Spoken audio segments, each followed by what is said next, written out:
американцев таких ракет нет и никогда не было. Чем привлекателен Южный полюс. А мы сразу знаем, куда ее запускать, да? Ну, конечно. Через Южный полюс, через Северный. Нет, ну, речь идет, у нас только одна цель. Нет, речь идет, конечно, о территории, континентальной территории Соединенных Штатов.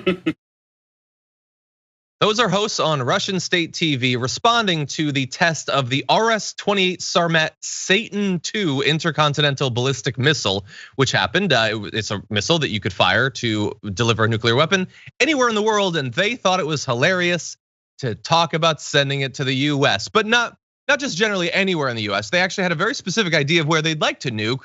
Take a look at this. На секунду, эта ракета, если окажется там, где, в общем, она могла бы оказаться в худшем случае, способна уничтожить какого рода объекты, какие площади, территории? Я вам так скажу, что если 7,5 мегатонн будет доставлено на территорию, как говорится, нашего партнера, то... Тут слово партнер очень важно. Да, то такие объекты, как город Нью-Йорк. Хороший город, но его не будет. Вообще. Одной ракеты, конечно.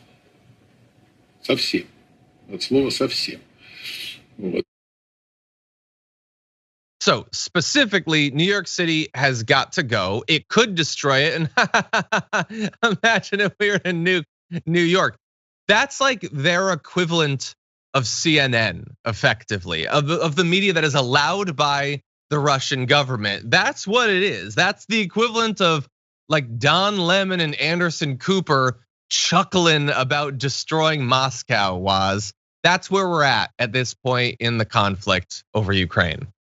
Yeah, I mean, I think what folks need to understand is that this is literally state-sponsored media. So if there's a projection of Russian military strength, you know what that is, right? Like they're just trying to tell people we're strong and mighty. We could take out New York City if we wanted to. Which again, you notice they don't talk about what the immediate response would be, which what is would it be? Total and certain death for anybody who was in any major Russian city. Like, you guys could hit, New York City, which full disclosure, folks, my hometown. And so, this charges me up a little bit. But like the immediate response would be total, utter death and chaos and destruction in Russia. That's the part that they don't play. And what I was wondering, John, because a lot of people might not know this, but there's a lot of Russian people in New York City. People from the Russian diaspora, particularly places like Brighton Beach. I wonder what they would think by seeing that segment right there. I actually looked it up. It is in New York City specifically 600,000. Wow. That's a lot of Russian deaths those Russian hosts are laughing about right there. That's like more than 3 of my hometown of Russians being nuked to oblivion. Anyway, look, everybody pretends that they don't understand. Like Trump was talking, with Piers Morgan about like, if he says the word nuclear will devastate. Like, no, but do you get that we all die? Do you understand that like if they do it or if we do it or somebody else does it, we just basically all die and that's the end of everything? Why are the richest, most powerful people in the world the most like fickle with apocalypse? Like they don't worry about it at all. And honestly, out of all of these people, I blame those warmongering, bloodlusting state TV hosts, maybe the least, because they have to say that stuff or they could end up with like plutonium in their oatmeal. Also want to say, have we been doing it wrong, Waz? So we, on our show, on a lot of these shows, you like sit at a desk, but they have this thing where their hosts like pace back and forth in this like command center with like this big wall of rockets going off. Is that like a power thing? I don't need to sit. I can discuss as I move around. Maybe you'll see the woman that we've had on the show before. Like some of them are at these standing podiums, like it's like one of the dirtiest debates ever. But she's just like pacing back and forth with her clipboard. I think it's supposed to give you the idea that she could launch a nuke at any moment. I don't know. Yeah, it's basically, it reminds me when I'm watching NFL pregame shows, right? Then they walk up to the board and they show you how the defense is going and whatever. But and we get upset because we think it's crass when NFL compares itself to like military, like it's like this is a blitz and this is a this and all of that. But like that's what they do on NFL pregame shows. But this is an NFL pregame show with actual nukes and actual rockets. 100%. 100%.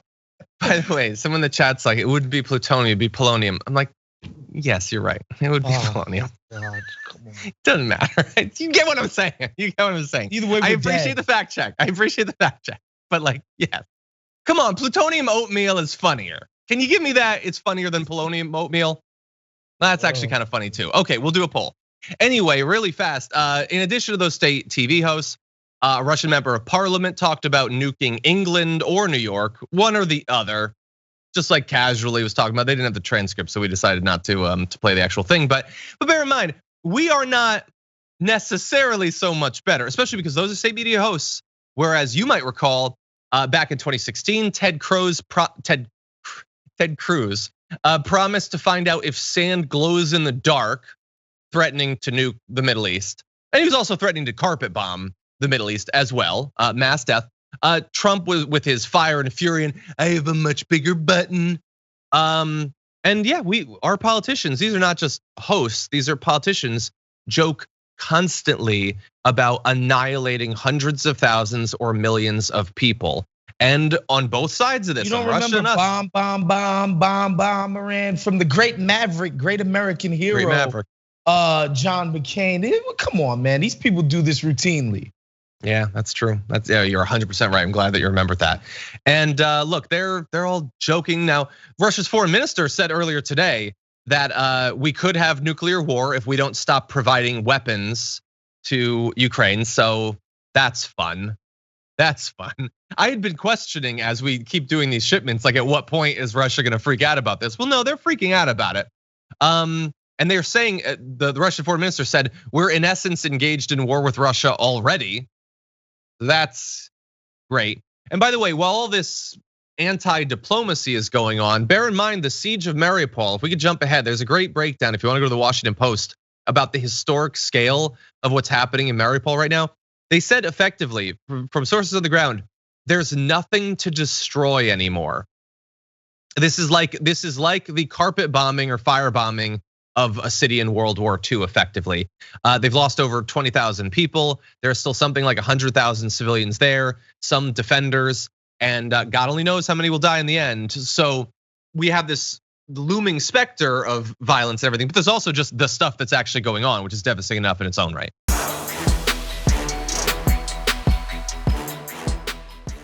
Check out the Damage Report podcast each day, wherever you get your podcasts, whether Pocket Casts or Stitcher or iTunes. You can join me as I give you the news and stories you want, with a range of co-hosts and interview guests jumping in on the fun each day. Again, that's the Damage Report, wherever you get your podcasts. And if you get them at iTunes, don't forget to rate and review. Sometimes I'll read them live on the show.